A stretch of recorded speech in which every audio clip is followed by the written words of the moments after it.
When you're investigating unusual activity, it doesn't really work like that. You're acting more like an intelligence officer where you're having to go, okay, well, this is my starting point. And depending on the nature of the alert, it could be a really strong starting point. It could be a really vague, like something's unusual. And then you have to pull the string. You're listening to Protect It All, where Aaron Crow expands the conversation beyond just OT, delving into the interconnected worlds of IT and OT cybersecurity.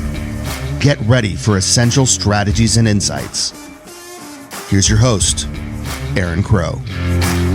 Awesome. Hey, thank you for joining me on the Protect It All podcast. Today, I am excited to have this conversation. You and I met at S4 a few weeks ago. I know your team and a lot of the folks that you work with. So really excited to have this conversation. So why don't you introduce yourself? Tell us about you and your unique journey to get to where you are in this OT cybersecurity space. Yeah, good to see you again, Aaron. It's been a busy couple of weeks since we saw each other, but yeah, I'm Oakley Cox. I am the director of product for Darktrace OT at Darktrace. So as you've probably already picked up, I am British. I'm joining from the United Kingdom, and yeah, I've been at Darktrace now for coming up to 8 years. But prior to that had nothing to do with cybersecurity, had nothing to do with OT.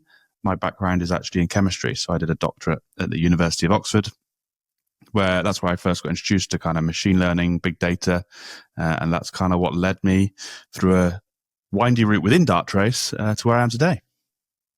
So, man, that's awesome. Right? We've talked a little bit before. Obviously, we talked in person and we talked before this started recording. But that's such a unique path to get here. And many of us have different unique paths. And my background, I've done everything from real estate and sales and kind of a mix of those things. And I think all of those skill sets have made me better at what I do now, whether it's talking on this podcast or it's selling stuff, or really even the real estate side, remodeling houses and all that kind of stuff. And even though it has absolutely nothing to do with OT cyber, it helps me ask questions and deal with ambiguity, and there's all sorts of things like that. So how did you go from chemistry to AI and cybersecurity in OT of all things?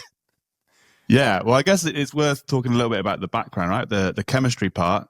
I was a strange person. I really enjoyed chemistry. I enjoyed learning it. I know a lot of people got put off by it at some point during high school or university, but yeah, I just loved learning. I kept doing it. I did it for my undergraduate, and then was lucky enough to be offered a PhD position. But then this is the point where I started to realize it wasn't my thing, because now I was having to do more stuff at the actual lab bench, the actual doing. So I like learning about it, but I didn't like doing it, which is a real limitation when you're spending all day, every day doing it. But at the time, this was the emergence of the big. Well, at the time it was called big data, right? The emergence of the ML kind of machine learning stuff. So my PhD research was interfacing between these two fields. Like, how can we make my job as a lab chemist easier by leveraging ML, big data? And so when I finished that and realized, I didn't want to do chemistry, I was looking for other avenues to apply those more computational aspects of my research. So how much, first of all, I was one of those people. I was really good at math. I loved physics, never liked chemistry. I don't know why. Like, I could do physics all day long and calculus and all that kind of stuff. I loved those things. Chemistry to me was just like, I don't know if I was too stupid. I don't know what the problem was, but it did not click with me at all. So I am definitely one of those use cases. But so talk about why those connections and how those connections, from chemistry and the large language models and all that kind of stuff, like, how are those things aligned and connected when they seem completely irrelevant or unrelated to each other? Yeah, so I think it's fundamentally the maths is the same or similar, right? So it's how do you take either structured or unstructured data and make sense of it to make your life easier. I've never seen AI as a replacement, so to speak, but more as an augmentation, a way to make my job or people like me, their jobs easier. So when I was looking around for what other applicants, what other things I could do, I came across this, what at the time was a relatively small UK startup called Darktrace. I'd never thought about IT. I'd never thought about cybersecurity before, but they were applying AI, as they called it then, even back in 2017, applying AI to the problem of cybersecurity. And so I thought that sounds like a great opportunity. So went for it. Was lucky enough they hire. So I went straight into the cyber analyst team. They don't hire based on knowledge, so they don't look for certifications and degrees in cybersecurity. they hire based on skill set. So they look for a lot of people in those kind of science backgrounds, but also language backgrounds, even things like international affairs, international relations. You get this real diversity of skills that then they then teach the knowledge once you're in. Yeah. That's so forward thinking if you think about it, right? And it's really easy, and we see this knowledge gap and this skills gap that we have in cybersecurity, and we have all these positions that folks say that we need, and but you look at the job requirements on those pages, and it's like, well, it's an entry level position, but you have to have 5 years experience. Like, that doesn't make sense, right? So to your point, I've built a lot of teams, and I looked for the underlying skill sets that I needed instead of a certification or years of experience or a title. Whereas, I was taking people from, IT, working in desktop support, networking in in a law firm, things like that, and bringing them into my OT space, even though they had zero. They'd never been to a plant. They didn't even know what OT was, but I was able to take those underlying skill sets that they had and teach them the OT side, but they had the underlying troubleshooting and networking and those other skill sets that I needed. And that built a really strong and powerful team. But it's amazing to me that more companies don't do that, especially when they're needing these positions. And unfortunately, I think part of that is probably because HR is the one writing the job recs, and they don't really truly understand what the need is. But as asset owners, as leadership, as management, like, we need to work to better write those job recs and make sure that we really understand what we're looking for, and know that there aren't very many people like me, like you, that has the current experience. So going and expecting that you can find one in the ether on LinkedIn that's A, looking for a job, B, has the skill set you're looking for, C, is willing to take a job in the pay range or the location and all of the things that you're talking about, you've just narrowed down the potential opportunities to nil, to almost zero. And then you wonder why you can't find anybody. And then you hire somebody doesn't have any of those skill sets, but has a certification, but then they don't do a good job. Anyways, I'll get off my soapbox now and let's completely agree. I mean, the other best plus side is it made it such a fun team to be a part of, right? Like, we were all in the same boat together. The onboarding, the first 3-6 months is really intense, but we've all come from kind of, highly competitive universities. We've gone through school kind of doing that, and we're coming into this new environment. We all love learning together. We're all learning from each other. And then by the time you're 1, 2 years, 3 years down the line, you suddenly become the expert. But also, it was only yesterday that you were in their shoes. So you get this kind of camaraderie. You still need the expert sprinkled around. So in our case, we were lucky enough to have a few former kind of GCHQ, MI5 types and the equivalent in for the US team. And I'm sure you did the same with OT experts for building your team. So it still needs that, that sprinkle of real expert, real depth knowledge. But then below that, you create this team that has a lot of camaraderie and fast learning, I think. 100%. Yeah. So what are some of the big, if you kind of go back a little bit to in the beginning versus even now, what are some of the things that you guys were trying to attack? Again, like you said, 2017, nobody's really talking about AI, especially in a cybersecurity lens, especially in an OT lens. We're still scared of AI, much less in an OT space. So what kind of things were you guys trying to solve for back then? Yeah. So at the time, we were relatively new company, but had, a few hundred, couple of thousand customers. And the underlying technology was this anomaly based detection. So, doing real time threat detection based on mathematical anomalies. And then as the security analyst team, we were writing reports for our customers. So one of the first projects that the team I was involved with was actually, how can we now apply a different form of AI ML to actually solve that repetitive problem of writing a report? So how do we investigate an incident such that we can then do the hypothesis testing that a human analyst would, but the repetitive part of that, and then create a full security full security incident. And so that was something we did in the first 2-3 years. We call it Cyber AI Analysts. We launched it in 2019 as part of the product. And it allows that kind of correlation of disparate alerts, different devices, but not beyond just correlation, also the investigation piece. What's this device done before? Does it represent some kind of, does this unusual activity correspond to some kind of security incident? And then piecing that all together. So that was very much that augmentation. It wasn't replacing the security analyst. It was making my job easier, because now I didn't have to do the boring investigations. I could focus on what I enjoyed, which is the interesting, in-depth investigations. Sure. Well, and that's the key that I think most people need to understand, because you hear all of this, the sky's falling, AI is going to replace all of your jobs, we're all going to be unemployed.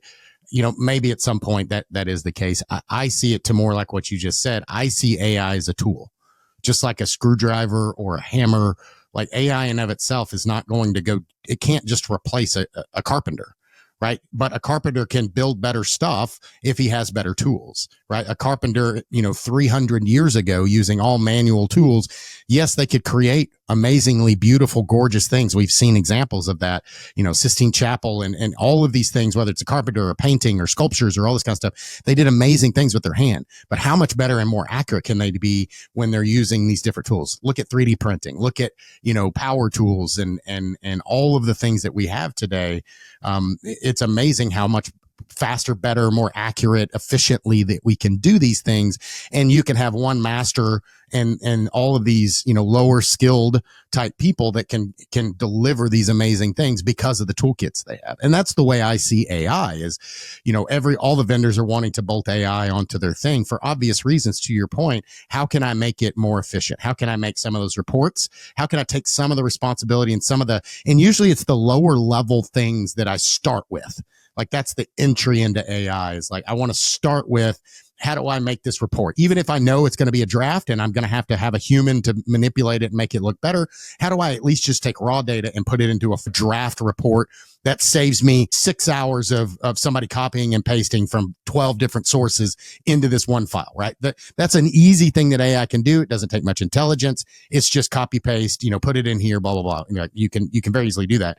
So knowing that, what are some of the more advanced things that you guys are looking to do, either even in current state or even future casting, and especially in OT cyber where everybody's so terrified of, the AI robots crashing my system or taking over and me not being able to control it and all that kind of stuff that folks are fearful of from maybe watching too many movies or whatever the reason may be. Yeah. I think one of the more recent interesting things we've added, particularly from an OT perspective, is in instant response preparedness and training, the readiness and recovery. There's a lot of hype around generative AI, your ChatGPT AI, and the chatbot type application of that, I don't think has a good application in cybersecurity or particularly in OT cybersecurity, where you need that kind of trust and reliability, the ability to scrutinize the data at a really high level. So we were thinking of different ways of applying that type of thing, and one of the things we came up with was a tabletop exercises. So taking your real data, combining that with templates of what an attack looks like, and then being able to play out a simulated, you don't perform the attack, you simulate the attack within, the UI. This is what an attack would look like in real time based on your devices, your data. And then that allows you to drill your teams, right? Which is useful for cybersecurity teams in general, but in critical infrastructure, where, you're getting requirements, you have to do tabletops every 6 months, the ability to do it in a safe and secure way, remove that paperwork part of a traditional tabletop. We've seen a really popular use case that people in OT teams seem to love. Yeah, I mean, I've had this conversation with a lot of folks, and the traditional tabletop where, you do it with the executives once a year, you hire a big 4 consulting firm to come in, a lot of pomp and circumstance around it. But what's the value add? Are you including the right people? Are you having the right conversation? Are you just checking a box? And unfortunately, I feel that a lot of folks are just checking a box. Whereas I see tabletops as more like training, because it's just like anything. The more times I go, like why do we do, fire drills and high rises, right? We go through it because when the alarm goes off for real and there's smoke, you don't want people to go like, I don't know what to do. Where do I go? Where's the fire escape? Like, should I take the elevator? Should I jump out the window? Like it shouldn't be the first time that we've thought through this, right? Yeah.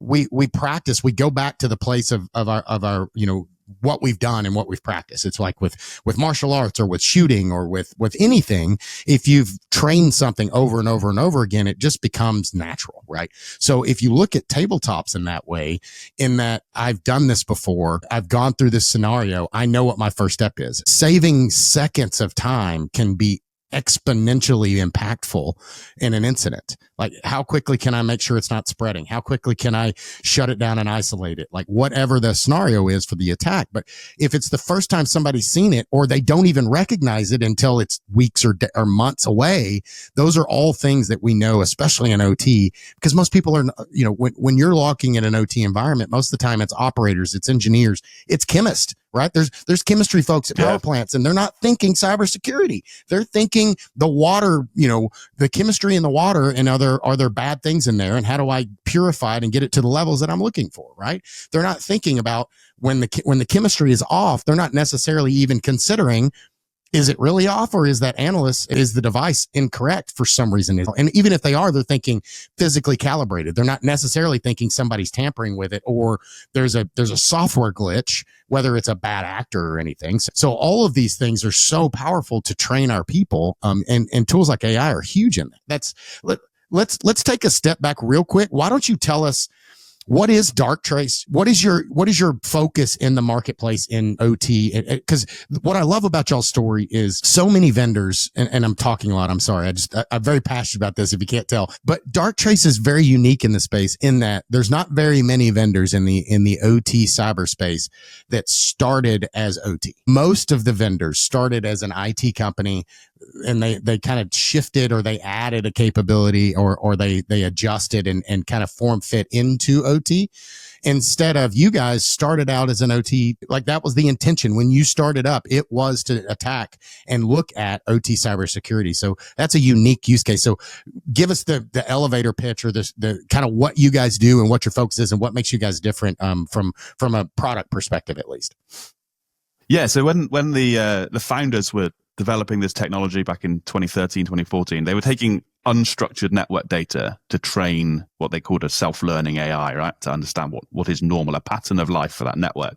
And it didn't really matter where that network traffic came from. And so the first place they went was those operational systems where the network traffic is, it's still unstructured, but it's more predictable.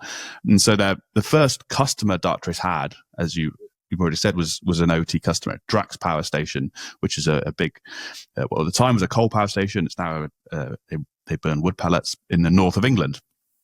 And so, the intention was to learn what is normal for that network, and then perform anomaly-based detection, but not in a way of it. There's a really key difference between what a lot of vendors are doing out there, which is baselining, where they will take a 2-week baseline to understand what is normal, and then switch it to detect mode, and then all of their detections from then on are referenced from the baseline.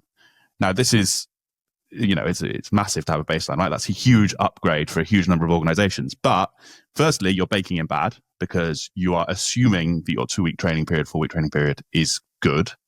And secondly, even OT networks are not static, right? They are constantly evolving and changing. So you're then having to spend all of that detection time fighting false positives and saying, re-baselining it, saying, accept this, I put it in, and then you've got all the risks of human error of saying yes, no, does a security analyst who's actually having to do this all day, every day, going to thoroughly check that SSH connection is expected or not, for example. So this approach was different. It was real time. That's the self-learning aspect, right? It evolves over time. Now, since then, we've applied it across all sorts of parts, digital data. So we do it across cloud, email, identity, things like Office 365, and of course OT. So now we kind of have a broad platform, but its strength is that it unifies all of it. So things like IT-OT convergence is a massive use case for us, because we can treat those different realms, and as OT moves to the cloud, right? As OT moves to the cloud, treat those different digital realms, but keep them in a single pane of glass from a security perspective. Right. Yeah, and that's I can't tell you how many people have. I've been around this long enough that 20 years ago, everything was 420 milliamp. It was hard connected. They weren't using IP.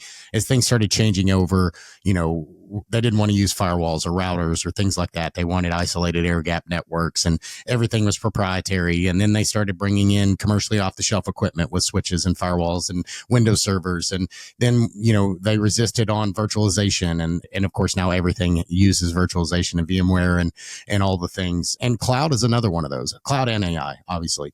Cloud is another one that's like, oh, well, we'll never do OT in the cloud. People are already doing OT in the cloud, right? Now, a power plant is probably not going to put their control room in the cloud, but cloud is such a interesting term, because a cloud can just mean, it doesn't have to mean that I'm going to Amazon. It can mean I have a cloud in my data center, right? It can mean a lot of things. So cloud is a generic term, but it's really just, in some place. And it's a little bit different than, physical iron servers, that this is a dedicated email server, and this is a physical box that's my file server, and this is my network attached storage device. Like, that's really the bigger differences of those things. And how do I use that processing and GPUs and all that kind of stuff? And as we get into AI, we see more and more of that as well. And I think it's a matter of making sure that we're thinking through. And what I love about what all that you've just shared, Rod, is you guys were forward thinking, bringing in people looking at problems differently, because a lot of times we get a lot of well, we could never do that. We've done this for 40 years and we've never done that. And there's a resistance to change. People inherently, you've probably read the book, Who Moved My Cheese? People hate change. Like, it's funny. It's a little bitty book, but it's very powerful. If you haven't read Who Moved My Cheese, I highly recommend it. It takes 20 minutes to read the book, but it's very powerful to understand people's perspective and understand why people are resistant to change in all things. It has nothing to do with cybersecurity and everything to do with mindset and how people look at changing things, right? But this goes to the ultimate reasoning behind resistance to put in things that have AI or cloud or anything like that in our OT spaces, even if maybe they provide better security and reliability and availability than the physical ones that we have today. Yeah. No, I completely agree. And I think as a security vendor as well, it's not for us to decide it's the risk profile is based on the customer.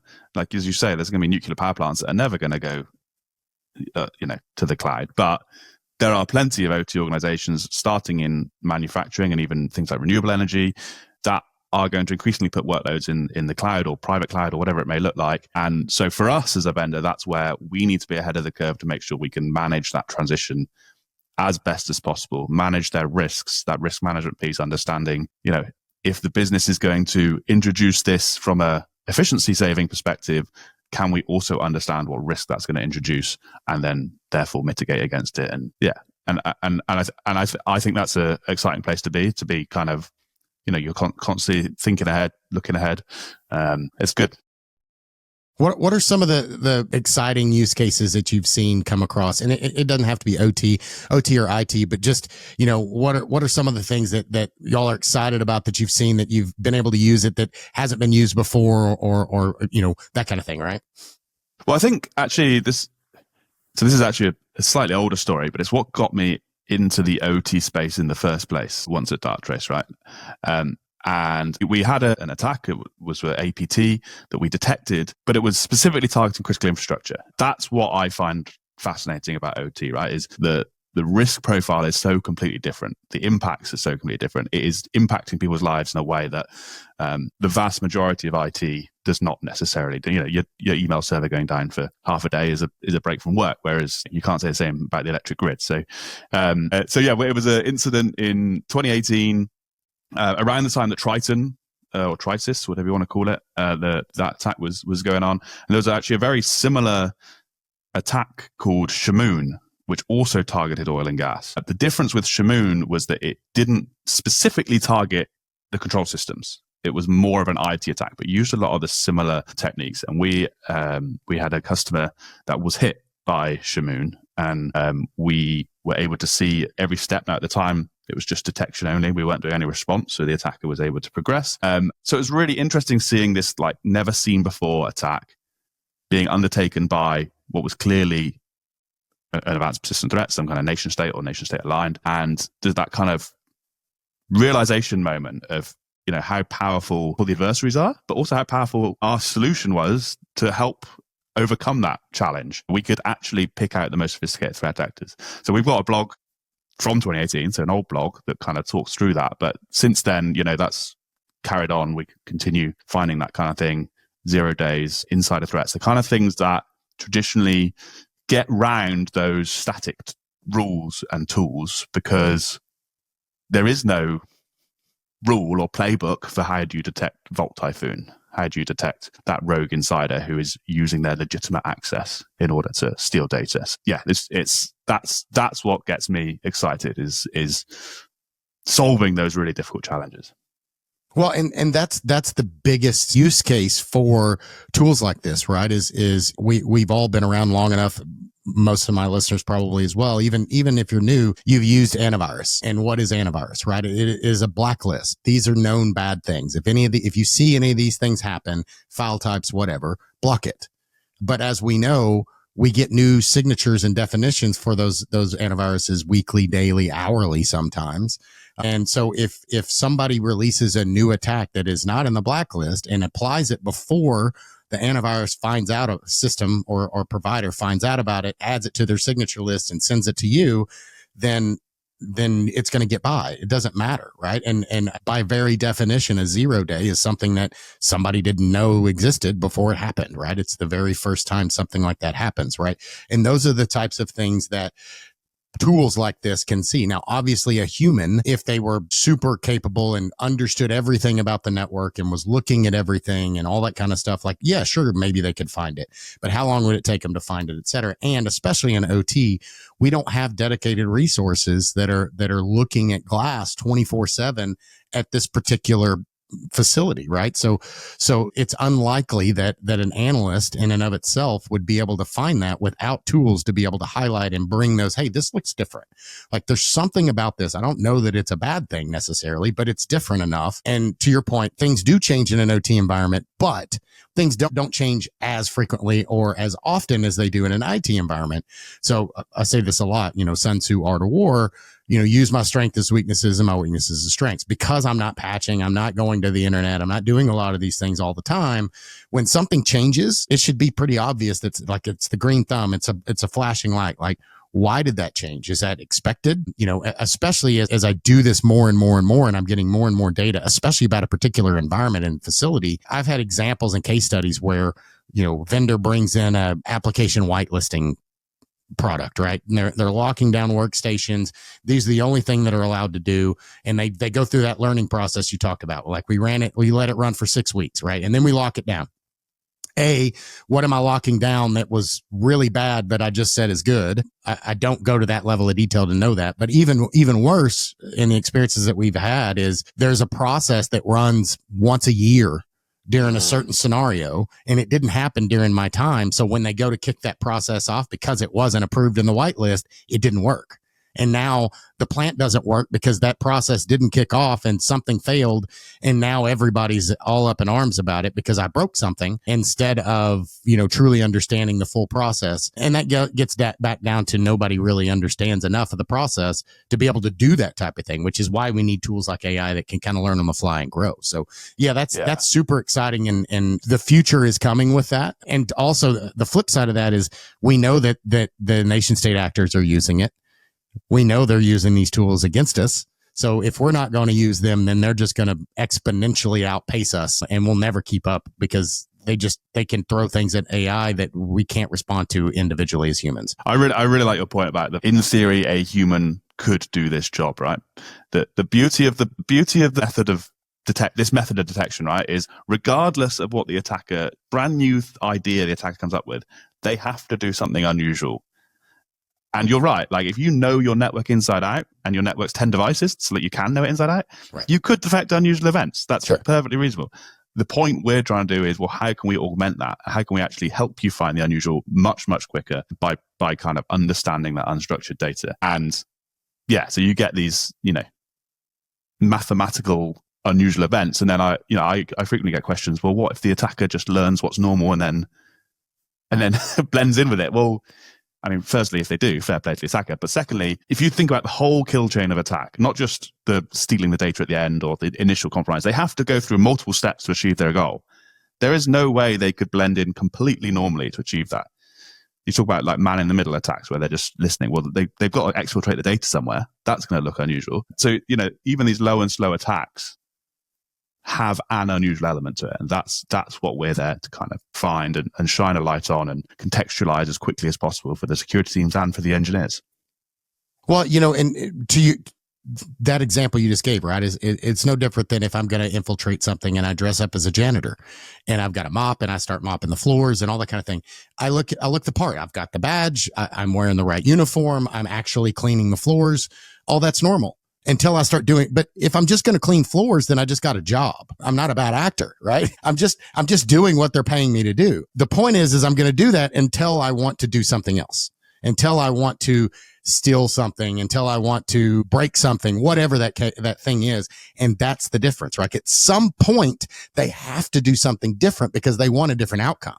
They want to steal data. They want to turn off a machine. They want to ramp it up. They want to damage it, whatever their goal is. Obviously, every attacker or nation state or whatever is different. But at some point, they have to deviate from normal because normal is not to, the turbine until it breaks. That's not normal. Yeah. The other thing I wanted to pick up on is the your point about the once a year maintenance cycle, right? And those infrequent events that still do recur. Because I get asked about that a lot as well. It's like how it's usually framed through the false positive question. And so a couple years ago, I think it's 3 years ago now, myself and three of my colleagues published a research paper, which we can link with the podcast, in which we explored that comparison of this baselining approach that you've just described, and then this self-learning AI approach that we use, which is difficult to define because it's multiple algorithms, but we package it as self-learning AI. And we took those. So we used 3 different scenarios. One of the obvious one, if there's something already bad, how do you detect it? And we detect pre-existing bad using our clustering. So essentially each device is clustered into peer groups. If a device is in a peer group and one of them is doing something out of the ordinary from that peer group, then it triggers an alert, and that's how you find pre-existing infections, right? Because of this peer grouping. Scenario number 2 was the situation you described, right? Where something happens infrequently, but so therefore it looks new the first time you see it. But then, if it happens 3 months, it looks less unusual, 6 months, and even less. And so how the baselining approach suffers, as you've described, but the self-learning AI slowly, it might give an alert the first couple of times. That might be described as a false positive, potentially, but it doesn't require manual interference. And I've completely forgotten the third example, but it's there in the paper, so that gives you a reason to go read it. No, that's awesome, right? And that's the point, right? Is to look at these things from different perspectives. Which, one of the buzzwords and today, and again, I'm not trying to get political at all, but one of the buzzwords that we hear in everything that's going on with politics and everything else is diversity, right? And diversity is so important, right? And I'm not talking about where you went to school or what religion you are or how you look or anything about your personal anything. It's really about how do you look at a problem. And you and I are going to look at problems differently because of my experiences, because of some inherent assumptions that I make based on my knowledge and things that have happened in the past. And you're going to have a different one. It doesn't make mine right or wrong. It just means that when you and I are teamed together and we're looking at that problem, you may see something that I just take as a normal because I've seen it 100 times and I assume it's always good. And you look at it as, should we assume that's always good? And that's where we get this differing of ideas and perspectives. And that's where the difference comes, right? And our attackers are coming from those perspectives as well, right? So that's where the diversity of thought and perspective, and that's where AI can really help us because it doesn't have any of those inherent assumptions or anything like that. It's really just looking at the facts, right? It's assuming nothing other than what we tell it to. So that's where we've got to be careful in what we tell it. It's just like the baselining. We keep going back to that, but it's why blacklist is kind of a thing of the past and baselining is troublesome because I don't know that I didn't baseline something that was bad or I forgot to baseline something that was good. And it'll always be that way. And there's really no way to fix that other than have other things that are not doing it in that older way, right? I love the phrase diversity of thought. I mean, it touches back to what we spoke about at the beginning with building teams, right? And having people with different backgrounds in terms of their education and the way they solve problems. But also one of the challenges we sometimes find with, with customers with very rigid security teams that have built up their particular playbooks, often SOC teams are built around the idea that, it's like a playbook where it's very binary. Is it good? Is it bad? And they kind of work their way through the work chart. When you're investigating unusual activity, it doesn't really work like that. You're acting more like an intelligence officer where you're having to go, okay, well, this is my starting point. And depending on the nature of the alert, it could be a really strong starting point. It could be a really vague, like something's unusual. And then you have to pull the string. And then that's where you have to edit your playbooks because you're now becoming more investigative. But your diversity of thought, people investigate that different ways. They have a different perspective on what that unusual activity may represent. And then you build up, you have this opportunity to create those wider breadth teams and remove yourself from that silo of, I need someone with a cybersecurity background and training. That I've never heard it spoken about like that, right? But that's a very good point. Like the word analyst, if you think about when you're thinking about from an intelligence gathering perspective, whether you're MI5 or CIA or whatever, they're really looking at data, and there isn't a known. Most of the time it's very gray. It's like, is this good? Is this bad? Like you're pulling that string, and it takes a lot of time and a lot of data and a lot of sources and a lot of effort to figure out if it's good or bad, right? And the same thing, to your point, I think a lot of SOCs and a lot of cyber policies, they try to make it so rigid in that, hey, we know all of these things are bad and all of these things are good, and there's no gray, right? We've got to be able to put that in to say, what happens if you're going through like a workflow and I get to a place and it's not either going to be yes or no. Sometimes it's going to be, is it yes? Is it no? Or is it question mark?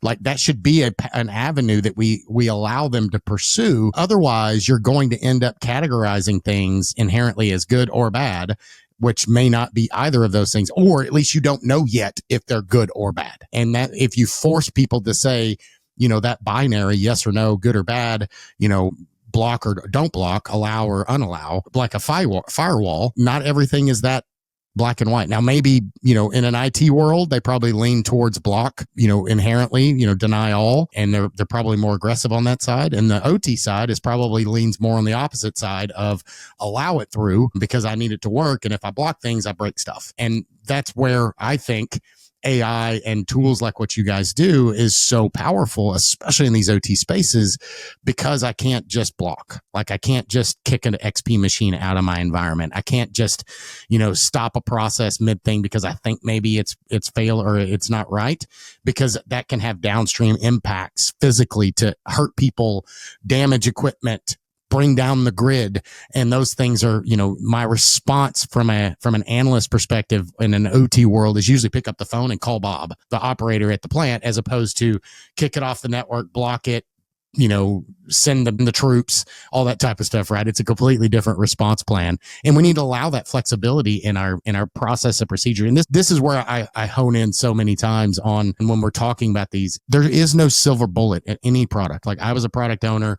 I was a CTO at a product company. I've been a consultant for a long time, so I sell services and all that kind of stuff, but it's people, process, and technology. If your run books aren't good enough, it doesn't matter how great your tools are, right? They're going to fall on their face because you broke the process and you didn't train your people. All those things, it takes the whole thing to really make it work and efficient. Completely agree. You did touch on one of those topics within OT security that really divides the room, right? The response part. How and when do you take action? Yeah. You're completely right. Like the risk profile is completely different. You would rather wait and confirm than deny and then cause an explosion. But that's something we take into consideration. So part of the solution, Darktrace OT, has what we call autonomous response, which is a terrible name if you're an OT engineer. But the point is when you find something unusual, you specifically block the unusual. Now, you can do that autonomously, but the vast majority of our customers in OT who use it are using it in human confirmation mode. So they are able to specifically see, this is normal, this is the unusual, the connection or connections that are unusual. can I block those? How do I block those? This is what the AI is recommending. And then they can go out and kind of do whatever investigations is required before they then confirm that and block it. Because ultimately, even when you find out, you do your investigation, you find out what it is, it's not always that easy to do your response, right? So being able to be targeted, allow that machine to do normal so that you're really restricting any possible downstream effects, unwanted downstream effects. Yeah, I think there's still we're still working out where this looks in terms of the risk profile. And again, it's going to vary by organization, by customer. But I think having some form of autonomous response in your arsenal is really important in OT security. We just need to be able to get to grips with that as end users and then work out where it looks in our risk profile. We all have fire extinguishers. It doesn't mean we go around spraying fire extinguishers everywhere. Exactly. It needs to be there. Now let's work out what and how when we use it. Well, and one of the other common problems I see in OT is, in IT, everything is standardized, right? I've got these standard servers. They're usually very similar versions and patch levels and what applications I can install and, what devices they can talk to. Like I'm very mature in knowing my email server doesn't need to talk to my file server. Database server doesn't need to talk to my whatever, right? All of those things, it's very, very documented, and it's pretty much the same at every IT organization. There are some exceptions, but the back office stuff, we always know Exchange and Active Directory and all the things that go into these spaces, right? I don't want to put my Exchange server or my file server directly on the internet, like all that type of stuff. In an OT world, though, it's so different. Right. Even in a space, if I'm at company A and they're a manufacturing facility and they've got 10 manufacturing facilities around the world, each one of those manufacturing facilities are different. Even if they were built on the same plan at the same time and they had the same hardware when they started, they're all different. Right. So that adds another level of complexity when I'm looking at how do I look at what's good and bad, because every facility is different. And even in, I'll look at a power generation facility and they may have multiple units. So I've got generating unit 1, generating unit 2, generating unit 3. In between 1, 2, and 3, there's going to be differences of equipment, of software, of hardware, like all sorts of differences. And yes, there are people on site that understand those differences, but a SOC analyst at corporate is not going to know that unit 1 is different than unit 2 in these exact ways because they've got 48 sites or 300 sites or 3,000 sites. It's impossible for one person to know all of those things, right? And that's where tools like this can really up level us to get us better and understand, because at the end of the day, I know we say this a lot, but at the end of the day, a bad actor only has to be right once. We have to protect this stuff all the time. And some people don't align with that or don't agree with that. But I mean, that's the way I look at this, right? Is we have to we have to be smarter and more efficient with our tools and what we're doing and where we're focusing our efforts. That doesn't mean we don't need firewalls. It doesn't mean we don't need, all these other things. Absolutely. We need segmentation. We need firewalls, zero trust, all that kind of stuff. But how do we start monitoring and looking at these things when we know there's so much diversity in my architecture and my tools and all that kind of stuff? And AI is a huge level up for our teams to be able to have that efficiency. Yeah, 100%. And but I do also recognize the hesitancy with AI adoption, right? Like, is this new buzzword? It's become a marketing term. There's a lot of like, well, what actually is it? How are you actually applying it? I think that's a really important part of the puzzle, right? Is the AI transparency part. We've been in this space for 10 years and we spent 8 years shouting AI and nobody listening to us because they thought it was too futuristic. And then 2 years shouting it and nobody listening to us because everyone else is saying it, right? But it has allowed us to kind of peel back the bonnet a little bit, so to speak. Whereas before people weren't interested in looking under the bonnet. Now people are, they want to go, oh, okay, well, let's learn a little bit more about your algorithms. They don't necessarily have to be maths boffins, but just give a little bit of an understanding as to how you're applying this. So, we recently published a new white paper called the AI Arsenal, which just talks a little bit about how AI is being applied across cybersecurity in general, and then more specifically the algorithms, the Bayesian, the Bayesian statistics that are being underpinned in the self-learning AI. So just to give people that information, that transparency, right, so that they can build trust with the tool. It's not. Well, we need to adopt it because that's the direction it's going. It's, well, let's adopt it in the right way and understand how it's actually helping my use case. One of our big strengths we see is the fact that our AI can be applied on-prem. So it can sit on a physical server, learns only from that organization's data. That's what makes it so applicable in OT. There's a lot of AI out there that can't be done, right? It has to go to the cloud. It has to be compared with third-party data. And so just little differences like that, not all AI is the same, right? You can apply it in different ways. Really important to understand as you kind of adopt it for the different challenges you've got. And that's huge. So first of all, let's say for our American people, when he said bonnet, he means hood, like under the hood. Thanks for the translation. But that's so true, right? And again, going back to a lot of my time is spent in power utility, and power utility is not going to allow data to go to the cloud. So a lot of these tools that are coming out, especially from and this goes back to the original thing I said, where we've got IT tools that are trying to get into the OT space and they don't always really understand where and when they can use it. Some organizations look at, large manufacturing facilities, things like that may not have a regulatory reason to do it. And they're more open to it. But a power utility is never going to be able to do that from regulatory restrictions around those. So being able to have it on-prem, only my data, like all those types of things makes you're opening the door. It's harder as an asset owner to manage that type of stuff, but there's real benefit and value in those things because I don't want my data going to the cloud for obvious reasons, because I don't want it mixing with anybody else's. I don't want to lose access to it. It needs to be all those things are very well defined and understood, but that doesn't mean it's not still valuable. There are ways to do it. Like you said, on-prem. Yes, you got to buy more hardware. And when you're dealing with AI, it's different than your Exchange server, right? It's going to be a little bit more expensive because you need different resources and capabilities than an Exchange server. But that doesn't mean you can't do it, right? And again, you can also do it in the cloud. You can have your own cloud. You could do it in the cloud. Like there's all sorts of ways that you can look at this, but it's looking at these problems and considering it. So all this to say, in the next 5 to 10 years, what are you excited about coming up over the horizon in this space, and maybe something that's a little concerning? Great question. Well, I'm excited about how AI can transform cybersecurity in general. I think OT is a massive part of that. OT has been kept so siloed and separate for so long. I don't think that can last forever. We have to respect its differences. It's never going to be treated exactly the same. All of these challenges that we face in OT cybersecurity have been the same for, well, at least as long as I've been in, which is 7-8 years. But speaking to other people, it's been 10, 15 years. It's the same problems. How do we manage identities? How do we talk between IT and OT teams? How do we ensure availability? How do we detect stuff? How do we make sure we patch? All of these things are the same old problems.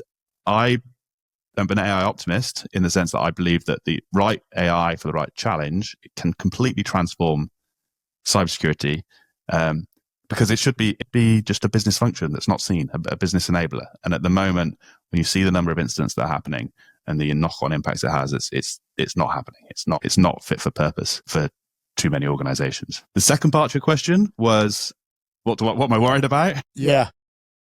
And I guess that it would be the flip side. Could the attackers stop that transformation from happening because they have the ability to adopt much quicker? They can afford to make mistakes as they learn and evolve and adapt, and therefore potentially adopt it quicker. Ultimately, that's just a logical extension of what's already been happening. Attackers like to stay ahead of the curve. So I'm not a doomsday about it, but ultimately that's the biggest challenge, is the threat landscape. How is that going to evolve at a pace and at a scale that we haven't seen up to this date? Yeah, I mean, ultimately, they have no restrictions. Their gloves are off. They can test, and if it fails, they go to the next victim, and they try it again, and they improve, and they get better, and they go to the next place, and they try it again and do it better. Like there's no limitation on them trying and failing. Like they don't care. Yeah, the accountability is really hard, right? Like they can fail, and nobody, half the time you don't even know who they are. Even if you do know who they are, there's not a lot you can do about it. So they can really afford to make some big mess ups and get away with it and just learn from it, which helps them get better quicker, right? Right. Yeah, well, I mean, we all know that we learn more from failure than we do from success. So every one of their failures they're getting better, they're getting faster, they're getting stronger, they're getting smarter, and they're not going to, oh well, they caught me here, or this didn't work because of this. Okay, well, let's adjust that and do it better.